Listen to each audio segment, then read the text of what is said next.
Book your driving lesson now at dla-driving.co.uk.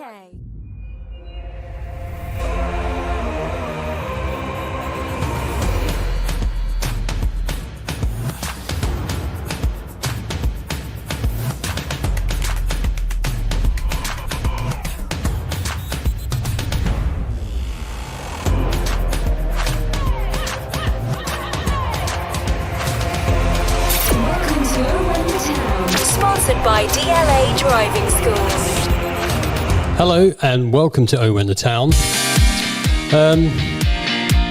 It just seems that I open up with the same words every week right now. Something's always the same. Some things always remain the same. Another dismal day at Kenilworth Road, another dismal performance, and in the end, I've got to say a welcome point from a game that we could have ended much, much worse than it did. We're going to chat obviously about that game in more detail. And we just need to ask that question, don't we, again? Have we just set our goals too high? We ask you, is it time to admit we just need to achieve survival this season and then prepare for next season? We have your 3-word reviews and a little bit more. If you're watching on YouTube, you'll notice one person missing. That's Bataro. But if you're not, then I'll just tell you who's with me. It's Darren and Steve. Welcome back, you guys. Nice. Oh, yeah. Would help if I stuck your volume up. That's how depressing football's been these last few weeks. He just doesn't want to listen to us. He wants to hog the mic, doesn't he? Well, I'm just thinking, it can't get any worse, can it? No, it can't. It could. It could. Just before we start, I just want to touch on the fan that had a problem in Kenny, and we just want to send our regards and hope that everything's gone. His recovery is quite well. Because the game was delayed for his medical treatment, and I hope all is well there. Yeah, he sits about 8-10 seats up from me. Oh, okay. So we knew straight away we can get in, we can get up to our seats. Mm-hmm. Realised quickly it was very close up to us. But no, amazing job by the St John's and the paramedics. Yeah, and the club as a whole. Brilliant. So let's hope he makes a speedy recovery and get things sorted for Christmas. Overall, Darren, though, Saturday, the weather was terrible, the atmosphere was terrible, the game was terrible. How did it make you feel? Terrible. I am so fed up of saying the same. I think this is the problem now, Dave. I've been trying to. I'm not a positive person, as you know, but I've been trying to be I've been trying to be a little bit positive on the previous podcast and saying, look, I want Edwards to turn it around. I want something to happen, and we keep going. If it kicks in, if we get a couple of wins in a row, if this, if that, and it just isn't happening. And I know the weather is a little bit of a leveller, and it should have been a leveller, but and it's hard to talk about any kind of football when it was difficult in the stands, let alone out on the pitch. But quite frankly, that was atrocious on Saturday. I thought it was atrocious. You're saying, can it get any worse? I don't think it can. Tomorrow night, but then I think that's... How long have you been following Luton? Well, because back in the day, we've seen the depths of despair of. I know. Look, late 80s, late 80s. So I've done my share. Yeah, but I'll name check. I took my youngest one. I took Oliver, and I know he's only young, but he curled up and fell asleep in the second half on his chair. I think that summed it up. Curled up? Was he a cat? Yeah, he did. He just curled up. I'm lost. I can't be lost for words because we're doing a podcast, but I find it difficult every week to sit here and try and defend a performance, and I don't have to defend a performance that is not up to par. Yeah, I think you're just trying to look at things constructively, and but this weekend, Steve, we generally thought we had to do better than that, right? It's just boring now. The football is dull. We've got the highest turnover in the division. Some of our basic passing is absolutely atrocious. Something that I've sort of thought about last week when we was up at Norwich. It just seems that Elijah and Morris don't play like your typical two up front strikers. When was the last time we broke ball goes down the wing, cross comes over, and there's either Adebayo or Morris to put a header away. You know, they just seem to be workhorses now with the odd opportunity coming their way. You know, it just seems that we're so far away from what we were last time we were in the Championship. And, you know, there's so many things going on. There's the recruitment of all these crocs that we've bought in. You know, complete waste of time, Baptiste. Just absolute complete waste of time. Burke has been injured so many times. Quality player, but so injured. You know, Bell, injured again. How many times has Bell been injured over the last year? We're hardly seeing these people. Yeah, I like to say when Baptiste plays, I think he's good. I think he puts a shift in. Yeah, but it don't matter We though, haven't because seen you it know enough. he's going to break down. And we haven't seen it enough. Well, there is that. There is that. Let's get. Well, this is going to be a long one, and I can just tell.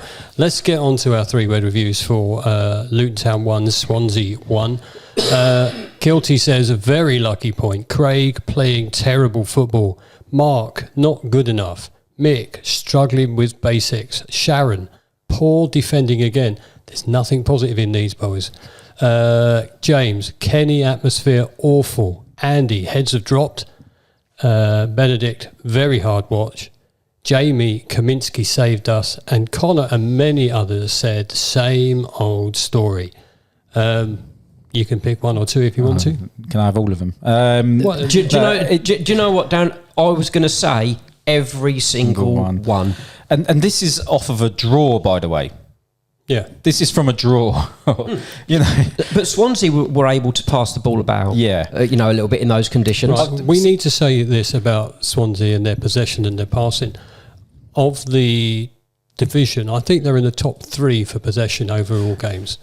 So we knew it was going to be like that. So we knew it was going to be like that. But then they did, you know, you kind of want to go with the weather or something, but, you know, they still played football. I don't know. I like we said, it could be any of them, but I guess Craig overall, they're playing terrible football. It's terrible because, I don't know, the formations, the tactics, the effort, it is altogether terrible. I think you're right, Steve, with the two up front. I don't want to call out the cat. I thought Morris had a terrible game on Saturday. Terrible game for him, for his levels. And how he's been recently, he's been one where you go, right, he is going through the brick wall. He was awful on Saturday, and I can't believe he didn't come off. Yeah. But I think, like, with the tactics, and you're saying about the two up front, but I think they are. I think Edwards does so much tactically that they don't just bloody play football. I think they have to come back, they have to go wide, they have to be workhorses, and fundamentally we're forgetting, play through the thirds, get it wide, get it in the box and score. Yeah, exactly. And you know, that's what I'm saying. When we've been saying about Morris and he's had a good game or he's done well, we're invariably saying he's had a great game as a target man, he's held the ball up well, he's brought other people in to play well. Back to goal football. When was the last time we said what a goal threat he was today? We haven't said that for such a long time, and I don't blame him for that. That is how we're playing.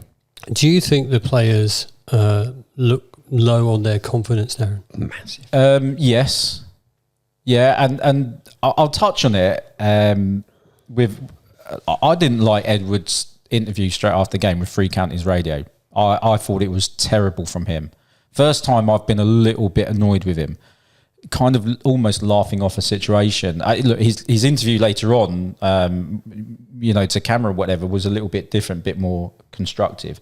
But his initial one to the radio, he's almost laughing at our situation, and he said, "Look, the players aren't playing with confidence, and then then the crowd aren't confident, and it's a circle." And then he started laughing, it had the touches of he's losing it. Do you think there might be a little bit of how the club or how someone might have said for him to change his PR side of things, because we've moaned about him being so down and almost looking desperately ill sort of mentally? Do you think he's tried to combat that by but don't laugh at the situation we're in? Yeah, you know, I just didn't. I was listening to it in the car on the way home, and I looked at my mate and went, Oh, that wasn't a great interview. But you're right with the confidence. The start of the second half, and I know we'll go through the game in stages, but the start of the second half down our end, you've got Morris trying to get the crowd going. But it almost felt like Edwards was blaming us a little bit for being on their back and whatever. I'm sorry, it's got to come from them on the pitch. If we're gonna pay our money and turn up in that weather and everything else to watch that, how on earth do you expect me to stand up and sing a song? Because and it isn't just that though, Darren. You know, the crowd was so flat because of what's happened nearly all season. Yeah. It's an accumulation so of problems. I don't think it's fair to put it on the fans that we're making them feel sort of lack of confidence and whatever else. The confidence, where has that gone? You know, is because we've had a run of poor results? Is it because they're not going with the tactics that are being put on them? Is it because we're playing them out of position? Is it because we just concede at terrible moments? And sometimes at Norwich, for instance, Steve, as soon as we conceded, heads dropped, right? Yeah, absolutely. There's a confidence issue there. Yeah, that's right. It's almost like they knew it was going to come. You know, it's just so poor. I think individually and as a unit, the defence is just a shambles at the moment. Well, it does happen. I remember talking to Burke in the last season. We said about the Bournemouth game and, being 3-0 up at half time. And he admitted, even when it went 3-1, he said, we knew we were in trouble. You know, so it does happen, even at that stage.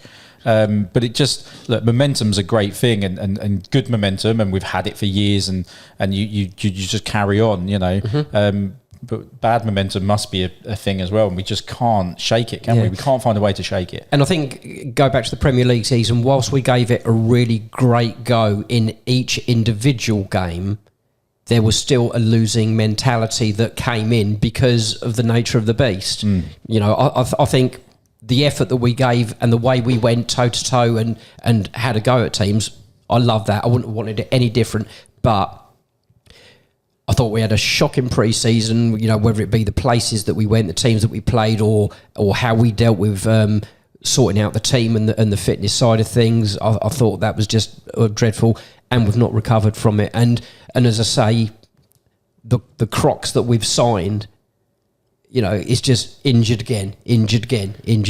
When we got promoted last time, Luton were known as a big physical team. We signed absolute beasts of players. They were all 6'3", and we just seem to have come away from that kind of that identity. And also young, hungry players that were absolutely desperate to achieve, not the likes of players at the twilight of their career where they think that's another paycheck. Yeah. Well, having said that, though, if we took that attitude, we wouldn't have signed Ross Barkley, would we? You know, he needed a way back. There's always one the other way, but sometimes you get that jewel that comes in, Steve. Yeah, that's right. But I think that he could see in his eyes that, you know, he still wanted it. You know, Victor Moses, what has he still got to prove to anyone? Nothing. Whereas Ross Barkley, certainly in his own eyes, he had everything to prove still. Yeah. And I think that's the difference. Fair point. Let's have a quick chat about the game. 13 minutes here, we've not even mentioned it, which is good going, really, given how bad it was. Luton 1, Swansea 1.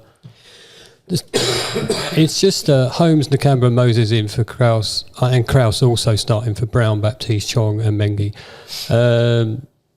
Obviously, we talked about the delay in the game. We shouldn't have put anybody off, and it didn't start great, didn't get possession well.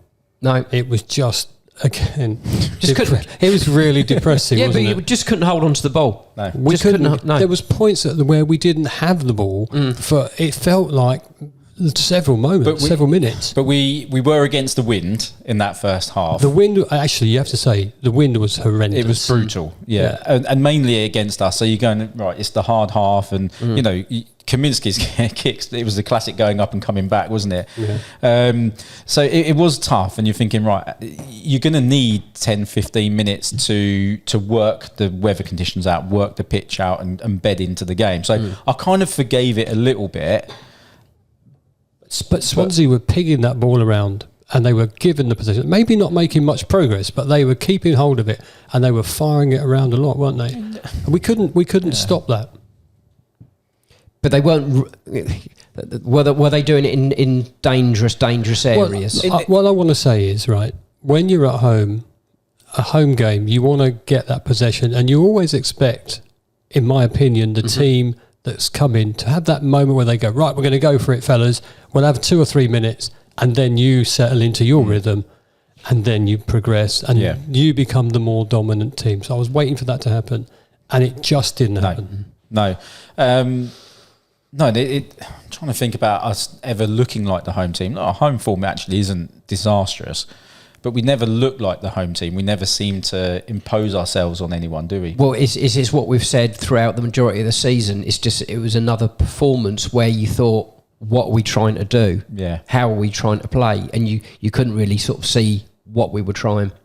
Pretty strong team anyway, and you expect something to happen from home and create some chances, and nothing. But then a glorious 17th minute. When at the game itself, it didn't click. I just thought he was going to miss it. I genuinely thought he's gone round the keeper, he's going to miss it. It's a tight angle. But he put it away really nicely, didn't he? It's nice to say that Eddie Bayo has done something brilliant there and sort of intercepted the ball and gone around the goalkeeper. And again, in those weather conditions, you've got to take those chances. Someone's going to miss a ball, they're going to underhit something or overhit something, the wind. So fair play in chasing it down. A goal out of nothing, wasn't it? A goal absolutely out of nothing. But it was a superb finish from that angle. I think a bit more than that, to be honest. I really liked the goal because he sort of shoved one of their guys out the way. You know, then it broke again. He had that sort of turn of pace. You know, remember when you got the penalty against Watford when we was in shutdown. He showed that turn of pace again. He beat the keeper to it, and it was a really tight angle. I mean, Christ, I wouldn't have got anywhere near the goal, but no, but he was confident with it, and I really liked that goal from Elijah. But backing up what you were saying a minute ago, Steve, he had to take that shot, and fair play. It was a really good goal from that angle, because there was no one else in the box. No one else anticipated that he was going to do that. He had no one to square it to. Yeah, because they're all outside the area further back. Maybe jogging up to see if he's going to do something. Can say someone should have been up there with him. Yeah, but he scored. He did, and I like that goal. And at that point, you're going, right, come on then, let's push on. So we're expecting things to change, but they didn't. And it goes to show that sometimes when your goalkeeper gets man of the match, it tells you how much under the cosh you've been, right? Yeah, and it wasn't a hard decision. It was clear as day that he was going to get man of the match. He was superb, and if it wasn't for him... Yeah, well, it's a couple of big effort saves from Josh Timon, I think it was. And you're just thinking, well, where's this going to go? Half-time comes in, I'm happy that we're at 1-0.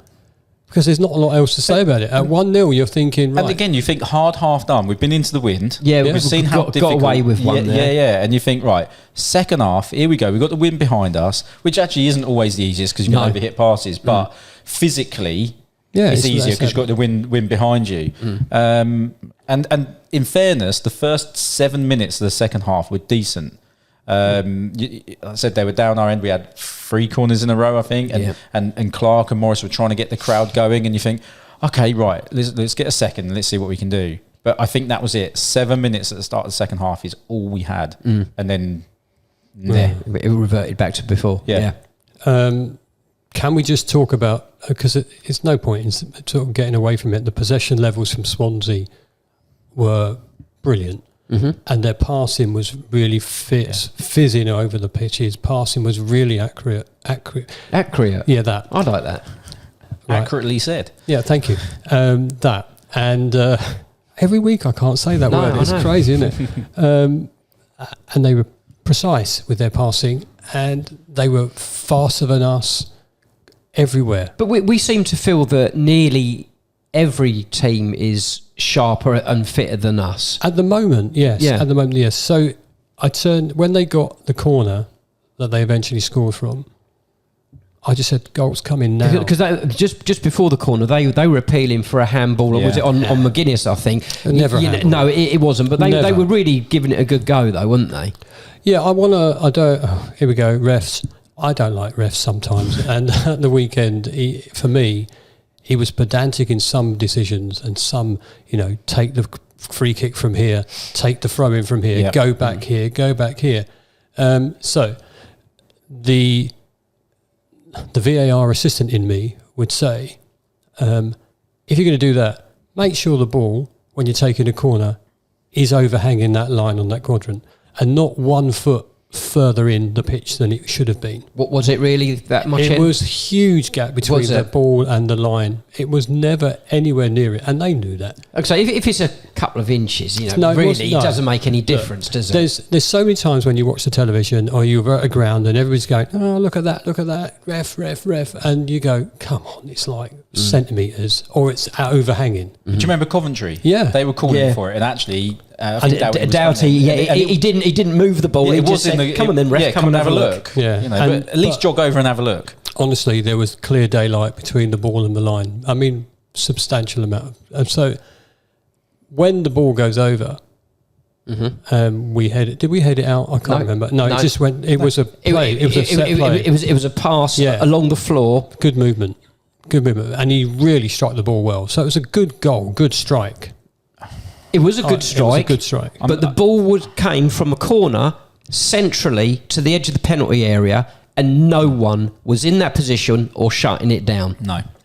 Again, that was absolute junk. They weren't thinking it. They weren't thinking the ball was coming over. Right? But whatever happens to the corner, how can you not be covering the edge of the penalty area centrally? But I think McGuinness was at the front of it, but I think 4 of them went to rush out to him, got halfway, and then did the classic, I'm going to turn my body a little bit and whatever. Just keep going. Go all the way to the player, all the way to the ball. Because Lockyer would have done. Yeah. Absolutely straight in his face. But they got halfway, half turned, half stopped, and it gives him the chance to whip the ball in. The finish was great. Yeah, it was a nice strike, undoubtedly. The goal, on our behalf, was rubbish. Yeah. To concede a goal like that. But we've had a couple where we've spoken about the central part of the penalty area not being one of the goals against Middlesbrough. Yeah. It was exactly the same thing where Walsh was just sat on his heels. Same thing again. How can you not be covering central? But again, there's not a leader in there going, who you're marking, Sunday league stuff. You go, right, the tall ones get the tall ones, the short ones on the post. Who's marking who, man to man? Yeah, whatever. But someone organise it, and someone's role to be marking or keeping an eye on the guy on the edge of the box. Someone should be organising it, but also as well, these aren't Sunday morning sort of footballers. These are professionals. Surely they have these routines in training, day in, day out. So, I understand the leader and the organiser, but really all of these players should know exactly what they're supposed to be doing and where they're supposed to be. Well, it didn't feel like that during the game, and you've got to say, Kaminsky again made some tremendous saves. And then towards the end of the match, in those closing minutes, there was a moment where I just thought, well, there's the second one coming. You're just waiting for it to come, weren't you? The cross, and he rises for the head. You think, how did he not head that in? He's got to hit the target. So if you're a Swansea fan, you're sitting there going, well, we should have won that game, and we should have won it quite easily. Yeah. But that chance, Darren, was 100%. I can't believe I didn't see the net ripple. I was amazed. It's almost the forgiving nature of this division where there is an awful lot of mediocre finishing. There's a lot of mediocre teams. I think it's a really bang average league this season. Yep. Look, Burnley aside, maybe a little bit Sunderland. I think Sheffield United are better than Sunderland. But down at our place. Yeah, right. Okay. I don't think we've seen any level of quality, nowhere near what it was a couple of seasons ago. You've only got to be half decent in this league and you'll be in the top 6, 8. Yeah. Arguably look at, say, maybe like a Millwall. They strung a few games together and did quite well when they're right up near the playoffs. All right, they've dropped off a little bit again. But you only need to be half decent and you'll do really well in this league because there's a lot of bang average players and teams. Well, you mean look at Norwich? You know, they were waxing lyrical about how they played against us, and then they go to QPR, who were also sort of quite low down in the league, and they got absolutely guffed, didn't they? But we're saying about bang average teams and everything else. We're worse than that. Well, we are worse than that. We had, sorry, Dave. We had 2 shots on target. One was generated by ourselves. I know, arguably, Adebayo's goal, you go, right, he generated, but not from play. That's from his little bit of closing down and excellence. We generated 1 shot on target from our build-up play. Why do you think we're struggling to make chances or create chances then? Because, like Steve's saying, are you going to play 2 up front, or is it a 1? Where's Morris playing? Where's this player playing? You know, try and sort out who the hell is playing in whatever in that formation. It's a 5. It is a 5. And then it's seemingly it's a 5-3-2, but it's never a 2 up top. We're so defensive heavy. With we had Nakamba and Kraus, so 2 CDMs in there. And I know I was calling that away at Norwich maybe, but then you're at home and you're playing 2 CDMs. Suddenly you've got so many players defensive. Clark is jogging to catch up with the strikers. Morris, like I said, didn't have a great game. So you haven't got players up there. Even if you get the ball into the final third, there's not enough players. How on earth are you going to score goals? Yeah, and then the majority of the work that Adebayo and Morris are doing, they're just advanced midfielders. Yeah. You know, they're just dogs at the moment. They're not being given the opportunity to play as goal scorers. Completely. And ironically, we've got that many defenders and that many CDMs. It's almost too many cooks because they're getting in each other's way and they don't know where to bloody stand. It's a bloody shambles. Steve, I'll put the question to you first, though. Okay. It is depressing. We're all depressed. We all want Luton to do well because, you know, that's what us fans want. We want us to achieve. So how do you think we can actually get out of this rut? How can we get out of it? We will not turn it around with Rob Edwards. Now, I'm not saying that I want him to go. I don't, because I want him to turn it around. But we will not turn it around. We will not finish the season, you know, in the top half. If he stays, we will not turn it around. I do not think now, based on everything that I've seen, that he's got the ability to turn it around and change our fortunes. So, Darren, if Rob's to stay, how do we realistically improve? I don't think we can. I'm sorry, but I think I think he's got tomorrow night. If we goes out, I think if we get done 3-0 against Stoke, for example, I'm sorry, he's got to go. And I was saying last week, I want him to stay. I want him to turn it around. Yeah, so do I. I just do not see it though because there's no hint. There's no exactly, Steve. There's no hint of it improving or getting better. And look, even in that interview, like I said, he said our players aren't up to speed. It's nearly Christmas. I don't know what's coming out of his mouth at the moment. I don't know what he's doing with the team. We can only make assumptions. We don't know what's going on in the club, but there's no cohesion. And when we say Rob Edwards, I personally mean him and all of the coaches around him. I don't know what they're doing because they don't seem to be helping him. What about if we have a stunning transfer window in January? It ain't going to happen. Well, we just don't know if that happens or not. This is an interesting one because, you know, I think we all accept, surely, that he was talked out of leaving after the Middlesbrough game. He was talked out of it. If that is indeed the case, you've got to hope that he was talked out of it on the basis of we're going to back you in January. Yeah. You know, surely that... But I can't see really any other process as to how that works. But we've got in this situation, arguably, because they didn't improve last January. You know, there's half a chance, had they chucked some relatively good money at it last January, half a chance we may have stayed up. Okay. Just a point of order there, though. If you think about the same thing, Ipswich have chucked £150 million at their team, and they are still no better off than we were at this stage. They still haven't won at home, have they?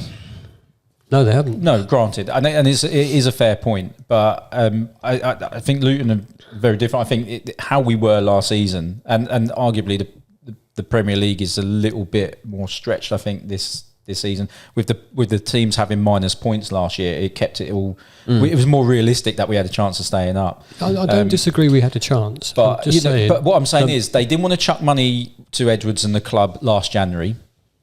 They didn't do it in the summer. So what makes you think they're going to do it in January? For what Steve said, really.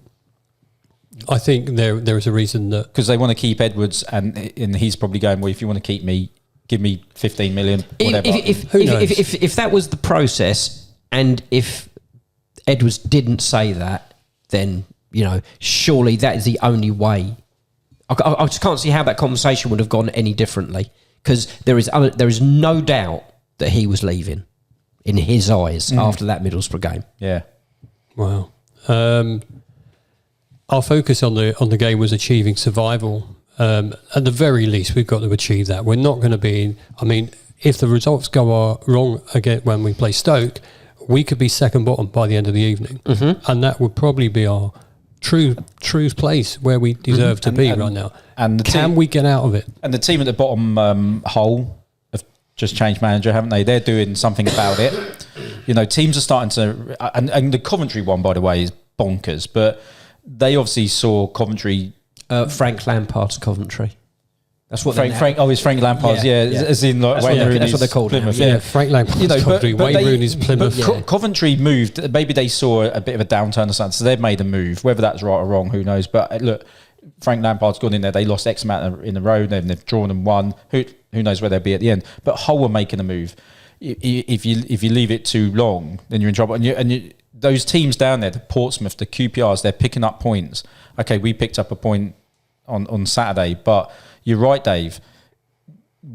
A couple of results. Look, Blackburn are flying as well, by the way. I can't see us getting anything up there on Saturday. We could get to Christmas and we could be in big trouble. Because I think the nature of the division, really, the bottom 9, if not 9 or 10, are all in a relegation battle.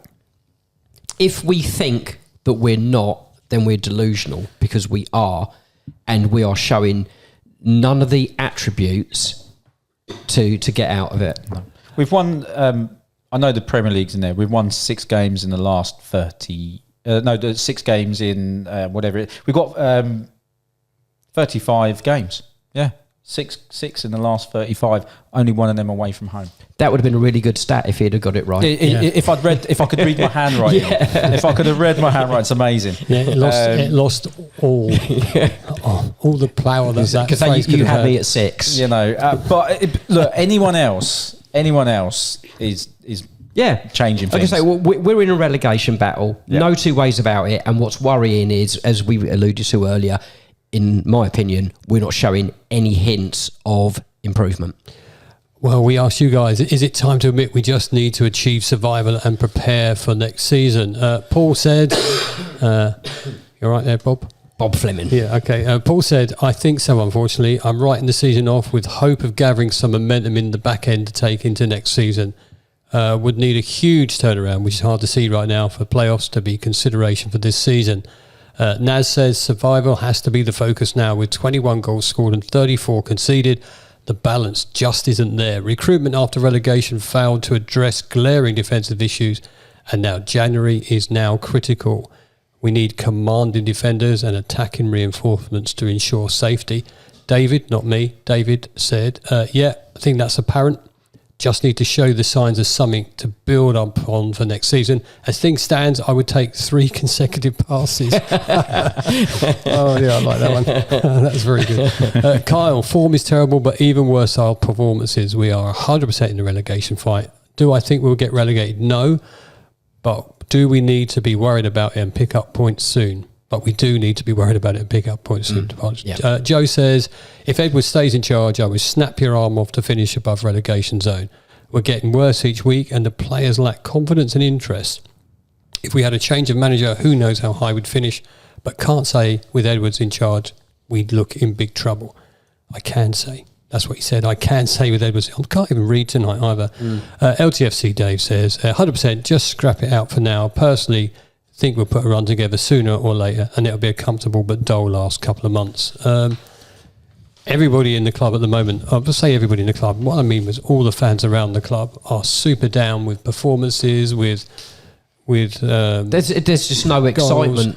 No, and how do we change? How can we just said, how can we change that? How can we get the fans back on board? Well, for me, it would be a change with the coaching and manager, and it would have to be almost immediate because you want that person to know what they're going to do in January. It's not going to happen. Well, they're going to go down the route that won't happen. So then how do we change? What will help us believe that the momentum's coming back? I'd love to have the answer, Dave. But I'm sorry, but I'm a little bit with Steve. I think if it doesn't happen, the board if he loses by 3 or whatever tomorrow and he doesn't go, I think that's so ignorant from the board. Like we're saying, especially this time of year, we were talking about the transfer market. Look, we've lost that momentum of players that will want to come and play for Luton in the space of a handful of months. Yeah. You've gone from players that will go, I'm going to go. I want to go there. It's a progressive club and everything else. Yeah, and that's something that's built over 6, 7, 8 years. We took years and years to get to that point, and it's gone. And you go, well, what kind of player are we going to attract now? I'm on the same. If the club have got any kind of ambition. And don't of course, the club have got ambition. You can't. They've got ambition off the pitch. Immediate ambition. We know the 5-year story, the 10-year story. Okay, they keep focusing on that. But if we don't focus on the here and now, we could have this lovely stadium in a lower division that's a third full, and that'd be disastrous. If they want to turn it around. And I can't believe I'm going to say this, but they need to go and knock on Steve Cooper's door and go, how much do you want? So we're going from the most handsome manager to the most ugly. But it's right. If you've got ambition, you go and knock and go, how much? Look, 2 years ago, he took Forest at Christmas from bottom. And I know Forest are in a completely different situation, but he took them from bottom and got them promoted. Then got sacked and then went to Leicester and got sacked after 3 months. And I'll tell you why Cooper wouldn't even be given a second's thought by the board. Because he's desperate. Because he will come with a list of very expensive players that he would say I needed. But that's what I'm saying. That's what I believe the club need to do in the here and now to get the fans back on side. That's my answer to that question. If you're going to stay stale and stay with the manager, whether you back him or not, what are they going to? If Edwards stays in charge and they give him the 15 million. What players are going to go? Yeah, I want to come and play for you because you're smashing it right now. Do you know what I mean? Yeah. So I don't know. I think we need a change. I don't think Edwards there with the current set is going to change. He's got to radically change his style of play or tactics or something. I think we missed a massive moment in that 2-week break after Middlesbrough. That was the time to do it. Well, on the plus side. Christmas is coming. Good. Yeah, you can get your new shirts ordered. Well, that's the club. Okay, the medical staff were great. The other great thing with the club this week was releasing that 89-90 retro shirt because I love that. Next 5 fixtures: Stoke, Blackburn, Derby, Bristol, and Swansea. We have to sadly give our predictions for Stoke, so I'll do it now, and I'm going to say 3-0. Luton. To Luton, obviously. Come on. Yes, there we go. 3-0, and you'll thank me for it when we get there. If it's 3-0, I'll tell you now, I'm going to run down the steps, run across that pitch and come and give you a hug. Can you go to the club shop first, buy me the Christmas hat and bring it with you? And I'll bring it across. Yeah, okay. I will 100% do that. Steve, what about you? 0-0. You're keeping with your 0-0. Can I just, yet again, I predicted the score draw. Just... it's tough at the top. It's getting close to the end, Darren. Hurry up. 3-1 Stoke. Well, put Pataros and producer Jacob. Jacob's gone 2-1 Stoke. 2-1 Stoke. Right, Jacob's definitely going to get sacked soon. Look, there's a lot to think about. Hopefully, against Stoke, we perform better and we do grab that 3-0 win or whatever. But most importantly, that the performance is improved, doesn't it? I just can't say anything more than that. So if you've been watching on YouTube, you got this far, thanks for watching, thanks for listening. Please like and subscribe, and we'll see you all again after the weekend, unless we have a miracle 10-0 result, and we'll have a special on. We've got Joe Payne up front of Yeah, absolutely. Can Stoke do it on a cold, wet night? Yeah, in Luton on a Tuesday. Yeah. I'm gone. See you later. Take care.